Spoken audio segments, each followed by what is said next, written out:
Saludos amigos, bienvenidos a Valores de Acero, un programa positivo dentro de sus televisiones. Bienvenidos a todos a este espacio de la tarde en donde ustedes y nosotros, aquí con el invitado, vamos a platicar de esos valores que tenemos día a día y a lo mejor pues si no los platicamos no aprendemos a guardarlos, a cuidarlos y sobre todo a lo que es, ¿no? A valorarlo tal cual es. Bueno, pues con nosotros hoy está de nuevo Jaime Septién, bienvenido. Gracias por la invitación y con mucho gusto compartimos estos valores de acero que cada vez son más necesarios, que sean más fuertes, ¿no? Así es. Porque ahora últimamente está la moda de que el valor es lo que yo digo que es valioso, ¿no? Ajá. O lo que muchos decimos que es valioso y con eso matamos al valor, ¿no? Así es. Jaime Septién es director del Observador, es profesor también de universidad. En fin, es un católico comprometido que saca el Observador, todos los domingos los tiene en su parroquia, en la comunidad parroquial, aquí en la zona del Bajío, y pues también se puede hacer suscriptor y puede ver también el Observador de la actualidad online, en línea, a través de Facebook. Bueno, pues hace unos días, bueno, hace un mes aproximadamente, un poquito más, concluyó el Sínodo de la Familia. Y una de las claves, yo quisiera, Jaime, tú como comunicador y experto en la comunicación, que dijo el Papa desde el principio, hablen claro. Claro. No se habla claro sobre la familia, no hablamos claro los laicos, los religiosos, religiosas, sacerdotes, los obispos.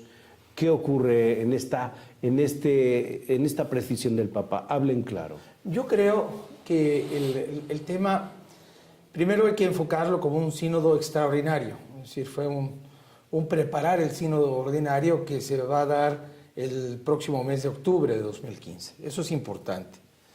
Y la idea del Papa es pasar de una colegialidad afectiva, el Colegio de los Obispos, que se reunían en el sínodo para platicarle al Papa cómo estaba la situación, pues de la situación de los laicos, la situación de los propios obispos, la situación de la palabra, los sínodos que han venido sucediéndose a lo largo de la historia moderna de la Iglesia. Estos empezaron, si no mal recuerdo, con Pablo VI, y era una manera de entregarle al Papa una especie como de, digamos, diagnóstico sobre un tema en específico, ¿no? Y luego el Papa hacía una exhortación postsinodal y de ahí podrían surgir algunas encíclicas, ¿no? Eso era una colegialidad afectiva de hermanos, ¿no? O sea, el Colegio de los Obispos pues iba, platicaba y el Papa, lo voy a decir de una manera muy coloquial, pues hacía lo que le daba la gana con ese tema, ¿no? En cambio, el Papa Francisco, pienso yo, claro que no hacía lo que le da la gana, no se me vaya a malinterpretar en ese sentido. Es decir, recogía las opiniones de los padres sinodales y finalmente la exhortación no era vinculatoria, no vinculaba, no era obligatoria pues llevarla a cabo por las conferencias episcopales, etcétera, etcétera, o por las parroquias incluso, ¿no? Era como una carta de marear, ¿no? Como una carta de marea, ¿no? Como por dónde podría ir la cosa con respecto a los laicos, a la palabra de Dios, etc. Estas son las líneas. Estas son las líneas, sí. Lo que el Papa, a mi juicio, uno de los grandes cambios que ha realizado el Papa Francisco y que no hemos sabido comunicar como tal, es que él ha hecho que el sínodo de los obispos pase de una colegialidad afectiva, de hermanos, de buena voluntad, a una colegialidad efectiva, que es una distinción que ustedes, los religiosos, la conocen muy bien, pero que a lo mejor nuestros televidentes o escuchas no la conocen tan bien, y que es que realmente lo que salga de ahí sea vinculatorio, ¿sí? Sea efectivo, que efectivamente haya un cambio, en este caso con respecto a las políticas públicas que la Iglesia defienda sobre la familia, no a las políticas privadas, por decirlo así, no a las indicaciones meramente de fe, ¿no? De tal suerte que esta gran, digamos, transición que hace el Papa es una transición que a mí me parece que no ha merecido el respeto ni la divulgación que esto debería conllevar, ¿no? ¿Por qué? Porque finalmente lo que está haciendo el Papa es decirle, hablen sin tapujos, porque lo que salga de aquí, de este sínodo extraordinario, será las bases o el instrumento de trabajo para el sínodo ordinario del 2015. Entonces hay a mi juicio, en términos de organización y de sistema y de presentación de un tema, hay un cambio radical. Es decir, la Iglesia, y claro, la situación de la familia a nivel mundial así lo reclama, pues se lanza de veras de cabeza a tratar de corregir las políticas públicas en torno a la familia que están acabando con la familia, Ajá. que están desmembrando a la familia o haciendo a la familia cualquier cosa. Y eso no solamente no lo puede permitir la humanidad, evidentemente la Iglesia, que es maestra en humanidad, mucho menos puede quedarse al margen de esta discusión. Entonces se tocaron todos los temas y eso fue lo que a muchos de pronto como que asustó, ¿no? Que si los divorciados vueltos... Bueno, la prensa le dio solamente dos temas importancia, ¿no? La cuestión de la comunión de los divorciados vueltos a casar y la cuestión de las uniones homosexuales, ¿no? Pero se trataron multitud de temas más, pero siempre a nivel, digámoslo así, preparatorio.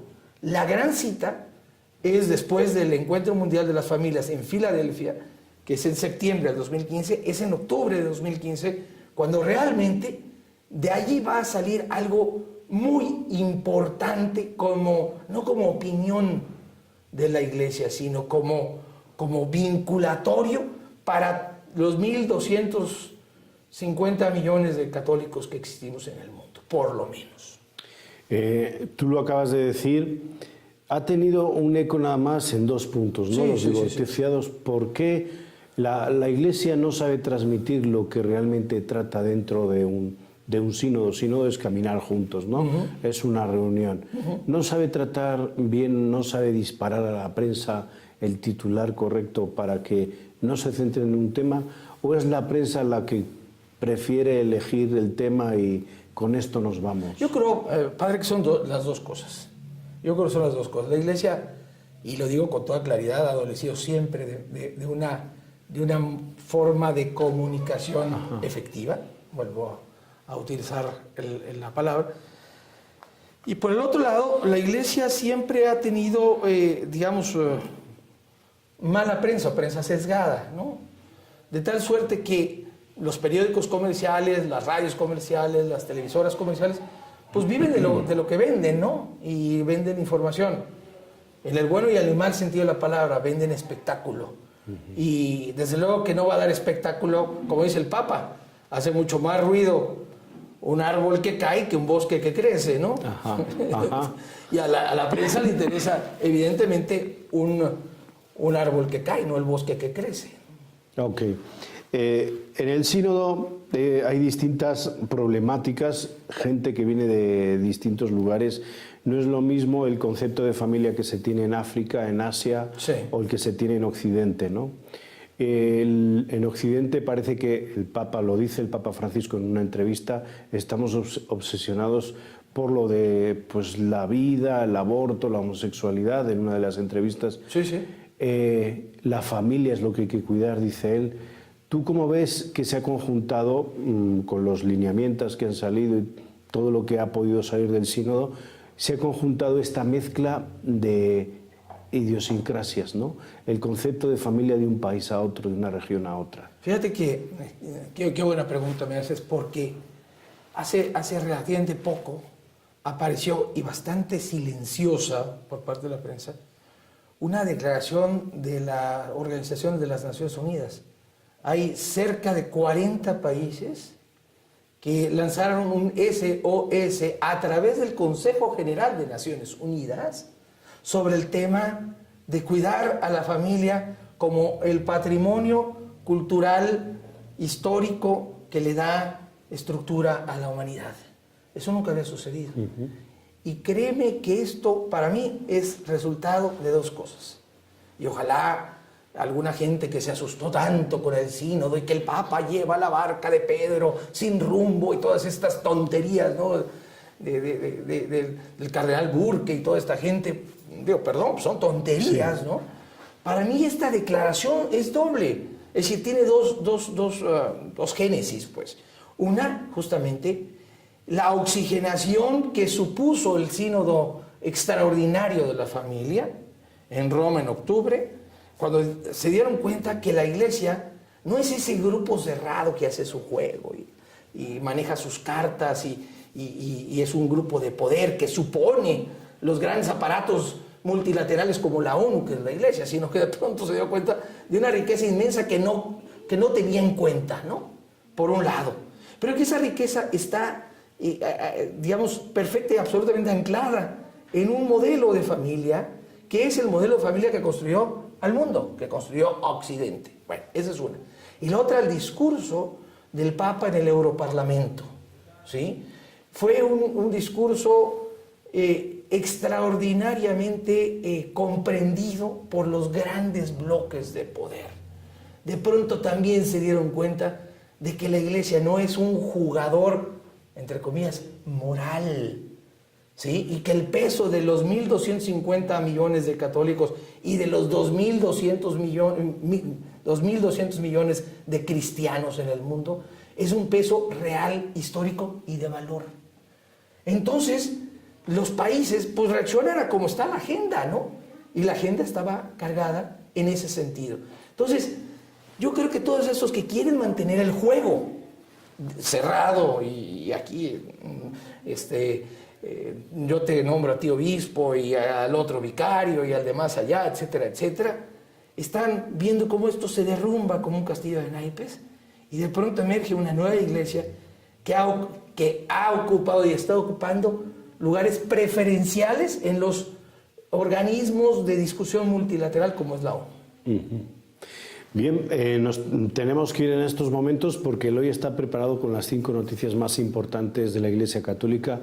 Estamos hablando de la familia en una fecha, ya pues en unos 2 días celebramos la Navidad, en las puertas de la Navidad hay que cuidar ese patrimonio. Volvemos en unos momentos, el hoy está preparado, así que ahora nos vemos.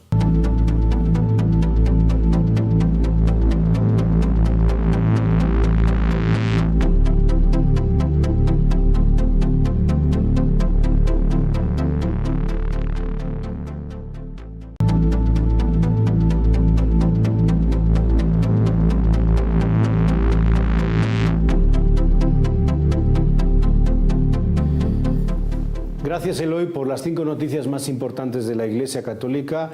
Estamos aquí en Valores de Acero, estamos en este programa de Valores Recoletos, 1 hora de televisión positiva, y este programa pues es un momento en donde ustedes y nosotros platicamos de lo mejor que tienen y lo mejor que vivimos. Jaime Septién está con nosotros, director del Observador. Vamos a ver, Jaime, el Papa en el sínodo ha callado. Esta actitud que nos dice a todos, seguidores católicos, no católicos, los que están presenciando desde una actitud observadora la Iglesia, el Papa calla en un sínodo. ¿Qué te parece eso? Me parece otro de los signos de la colegialidad efectiva, ¿no? Es decir, el Papa abre, escucha, toma notas, participa como obispo de Roma, ¿verdad?, que lo es, y así se autodefinió desde el 13 de marzo del 2013, cuando se asomó al balcón de la loggia de la Basílica de San Pedro, y lo dijo el obispo de Roma. Y es bueno que el pueblo bendiga a su obispo antes de que el obispo bendiga a su pueblo, ¿no? Yo creo que ese es el tema, ¿no?, fundamental, ¿no? Que en realidad el Papa es un hombre con una capacidad comunicativa, jesuita al fin y al cabo, extraordinaria. Para el Papa primero es el signo, después es el gesto y después es la palabra. Creo que ese es algo que podemos llevarnos cada uno de nosotros a ahora sí que debajo del brazo, ¿no? Del signo, gesto y palabra. Así, signo, gesto y palabra. El signo es, por ejemplo, el tema de nombrar un secretario, hacerlo arzobispo, antes del sínodo extraordinario, y la carta que le manda le dice, a partir de ahora los sínodos serán una colegialidad, una comunidad efectiva. Ese es el símbolo, el signo, ¿no? Esta carta, este nombramiento público, que nadie le hizo caso, por cierto, y que marcaba una revolución dentro del propio sínodo. Después es el signo, el silencio. Yo vengo a escuchar, no vengo a dictar cátedra, porque si esto es efectivo, todos somos iguales, ¿sí? Y si todos somos iguales, yo no tengo por qué imponer en una reunión de esta naturaleza, donde se analiza un tema fundamental para el futuro, no de la Iglesia, como lo han dicho algunos. Es que la Iglesia católica funciona en la medida en que tenga las familias quietecitas y bien portadas y dentro de su redil, ¿verdad? No se está jugando el futuro de la Iglesia o del prestigio del papado, está jugando el futuro de la humanidad, ¿no? Y me parece que ahí el gesto es muy claro. Yo guardo silencio, ¿sí? No vengo a dictar cátedra, vengo a escuchar y vengo a hacer una presencia en común. Vengo a revivir el cenáculo, ¿no? Ajá.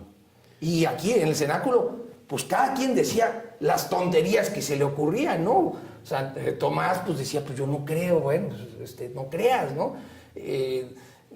Juan seguramente habrá dicho algunas cosas que no le convenían a Pedro, y Pedro habrá sido impulsivo como siempre en el cenáculo, ¿no? Es decir, es volver a ese cristianismo primitivo de las primeras horas, en donde todo estaba puesto en común, ¿no? Y la oración se hacía en común.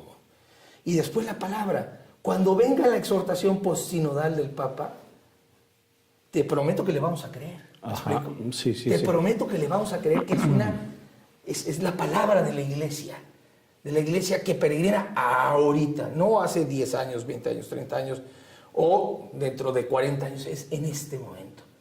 Entonces, y hay otra frase de cuando era cardenal, Jorge Mario Bergoglio, se reúne con la prensa en Buenos Aires y con la Asociación de Periódicos y Revistas de Buenos Aires, no católicos, con la Asociación de Periodistas Argentinos, y les dice que la misión de la comunicación y de la comunicación católica es ir sembrando mansamente, yo subrayo aquí el adverbio mansamente, ir sembrando mansamente humanidad en el corazón del otro, ¿sí? Y toda la comunicación de la Iglesia tiene que saber que por ahí va el asunto, ir sembrando mansamente humanidad. No ir buscando prosélitos, no ir buscando fieles, ¿no? Sino ir sabiendo sembrar en el corazón del otro mansamente, no abruptamente, no, si no eres esto te vas al infierno, etcétera, etcétera. Humanidad en el corazón del otro. Creo que esas son las claves que nos orillan a pensar que vivimos realmente una primavera en la comunicación católica. A ver, tú como analista católico, yo quisiera que en este momento te pusieses a ver fríamente lo que es el signo, el gesto y la palabra de la familia mexicana. Uh-huh. Hoy en día, cómo vive un signo, cómo vive el signo de la fraternidad, cómo vive este gesto, cómo lo da a conocer. ¿Hay fraternidad en las familias mexicanas? ¿Se ha perdido? ¿Qué está pasando en México? Mira, yo creo que hemos perdido el temor de Dios. Y a lo mejor va a decir la gente, no, sí volvió al siglo XIX, ¿no? Ya se regresó a la época del padre Ripalda, ¿no? No, a ver. Yo saco muy a menudo a colación un libro que se llama Diálogos por la República, en donde un politólogo que no tiene ninguna sospecha de ser ni remotamente católico, yo creo que es, digamos, el politólogo más liberal del siglo XX, que es Norberto Bobbio, se reúne con otro politólogo de apellido Biroli y hacen un libro de conversaciones, así como esta que estamos teniendo tú y yo. Y se llama Diálogos por la República. Y en un momento determinado le preguntan a Bobbio, bueno, ¿qué está pasando con los valores, qué está pasando con la humanidad completa, ¿no? Esto que estamos viendo ahora, él no lo vio en aquel entonces, pero esto que estamos viendo del ejército islámico, del ISIS, ¿no? Lo que vimos hace poco tiempo con los tipos que entraron en Pakistán y en una escuela de párvulos y mataron a 127, etcétera, etcétera. Lo que vimos en Ayotzinapa, lo que vimos en Tlatlaya, lo que vimos en todo esto. ¿Qué está pasando? ¿No? Es que hemos perdido el temor de Dios. Y lo dice Bobbio, es que cuando se pierde el temor de Dios en una sociedad, pues todo está permitido. Es decir, empieza a funcionar el régimen de la legalidad. Y el régimen de la legalidad pues, lo burla todo el mundo. Necesitamos alguna referencia superior para poder nosotros crecer, ya no digamos en valores, en virtudes. ¿Me explico? Ajá. En virtudes. Y si no hay una virtud, la primera virtud ciudadana, la virtud ciudadana primaria es la ayuda al otro. Y si una familia se le olvida crecer en virtudes, es decir, se le olvida tener el temor de Dios, va a crecer a lo mejor en valores concertados, en valores, digamos, de lo que es bueno para mí, que son los famosos versos satánicos, ¿no? La mafia tenía una gran estima por el honor familiar, por ejemplo, tiene una gran estima. La familia michoacana debe tener una gran estima por el valor familiar, ¿no? De la unión familiar, ¿no? De unirse todos para matar a los de la otra familia, etcétera, etcétera, o para vender droga juntos, ¿no? Yo me refiero a ese temor de Dios que implica buscar la virtud, no el valor por consenso. Y yo creo que eso es lo que ha generado esta debacle moral, espiritual de este país, en México, que de pronto sí, vamos 8 millones en 3 días a besarle los pies a la guadalupana, ¿no?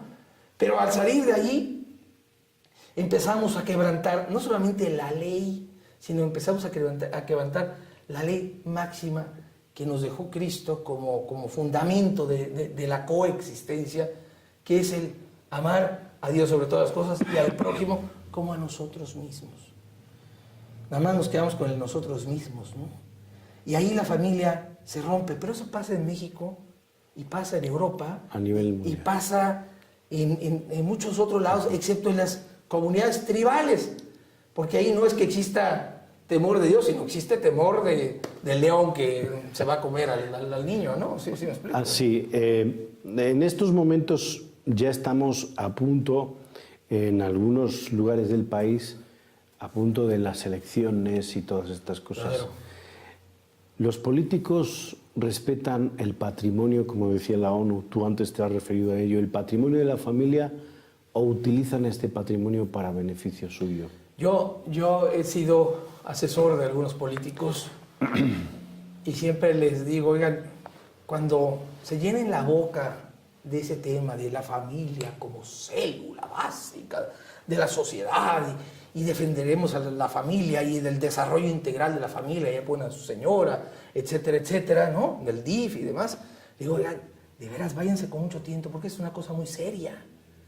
Hablar de desarrollo integral de la familia significa que el gobierno y la política va a ser de la política pública de la familia su prioridad. Y eso significa soportar a la familia. Es decir, no solamente echarle porras a la familia. Ahí la llevas, qué bueno que no comen, no tienes trabajo, tus hijos no tienen escuela, pero qué bueno que están unidos. Eso me parece el cinismo máximo, ¿no? El cinismo máximo de un político, y los políticos mexicanos, la mayor parte de ellos transitan muy cerca de la línea del cinismo, ¿no? Si realmente vas a apoyar la familia, y eso los electores tendrían que exigírselo, tienes que apoyarla con medidas económicas, con apoyos familiares. Oye, si el señor o la señora se quedó sin trabajo, pues el Estado tiene que responder por eso. No, es que todo se va a seguridad, perdóname, pero seguridad es tu razón de ser. Si tú no me provocas seguridad a mí, es tu razón, es que no estás cumpliendo tu razón de ser. La seguridad, eso lo dejamos a un lado, porque por eso eres gobierno, por eso el Estado tiene esa esencia. Pero si tú estás hablando de que la familia es la célula básica de la sociedad, tú tienes que derivar recursos, no a puentes, no a carreteras, no a obras de relumbrón, sino, de nueva cuenta, no a árboles gigantes, sino a bosques que crecen, ¿no? Es decir, tienes que generar ese apoyo, y no lo están haciendo, no lo están haciendo, no está dentro de su radar. Se les llena la boca con el tema de la familia, pero hasta ahí llegan, y eso es verdaderamente un fiasco. Y tú, como analista y observador, ¿cómo puedes conjuntar estas ideas tan buenas que salen de la Iglesia Católica a que llegue al político, a que llegue a una Cámara Legislativa, a que llegue al ideario de un partido político, sea cual sea? ¿Cómo se puede conjuntar todo esto? Cuando nos demos cuenta los católicos del esplendor de la verdad, es decir, cuando seamos capaces de construir una plataforma para que la verdad construya también una plataforma de pensamiento en estos ámbitos cerrados. Vivimos más de 150 años en México pensando, y nosotros incluso nos la hemos creído, que el ámbito público y el ámbito religioso son dos ámbitos separados, ¿sí? A lo mejor en la esfera del orden sí, en la esfera de las ordenanzas y en la esfera del gobierno sí, pero no en la esfera de la vida cotidiana. Ahí tienen que estar juntos. Yo entrevisté una vez a un político, me decía, no, yo soy católico, pero el catolicismo lo dejo nada más para mi vida privada, mi vida pública se rige en otros sentidos. Pero cuando él no tiene la culpa nosotros, ¿no? Que no hemos sabido transmitir el esplendor de la verdad, ¿no? Que no hemos sabido transmitir, por ejemplo, la estética que supone la defensa de la vida. No la ética, la estética que supone la defensa de la vida. Es decir, y no lo hemos sabido transmitir porque todo se nos va en marchas, en mítines, en camisetas blancas, en globitos que se van al cielo, y etcétera. En etcétera. eventos. En eventos. Sí. En tonterías. Muy bien. Jaime, nos tenemos que ir. Es Navidad. Como director del Observador de la Actualidad, el semanario católico de toda esta región, nos gustaría que felicitases a todos nuestros espectadores. Aquí tienes la cámara, el tiempo, y pues muchísimas gracias por venir aquí. Al contrario, solamente quisiera hacer una felicitación muy de corazón a todos aquellos que realmente ven a la Navidad como el momento necesario y suficiente para hacer silencio en su corazón. Porque solamente en el silencio es posible que Dios nazca, y Dios, ese niño, esa inocencia que nos obligue finalmente a ser mejores cristianos, mejores ciudadanos, mejores padres, mejores hijos, mejores escritores, mejores periodistas, mejores poetas, mejores todo, mejores amas de casa. Solamente Cristo, ese niño pequeño que nace en un pesebre, en la humildad más absoluta, en la entrega total, nos va a hacer que finalmente la conversión llegue a nuestros corazones. ¿Sí que es la conversión? Alegría de dar y pereza al recibir de los otros. Alegría de dar, abrir la mano para dar y realmente no abrir la mano para recibir. Yo creo que ese es fundamental, es el dar el que nos da la riqueza de Cristo en el pesebre. Muchísimas gracias, Jaime. Feliz Navidad para todos. Nos vamos con estas palabras. Que el Señor les siga bendiciendo. Feliz noche para todos.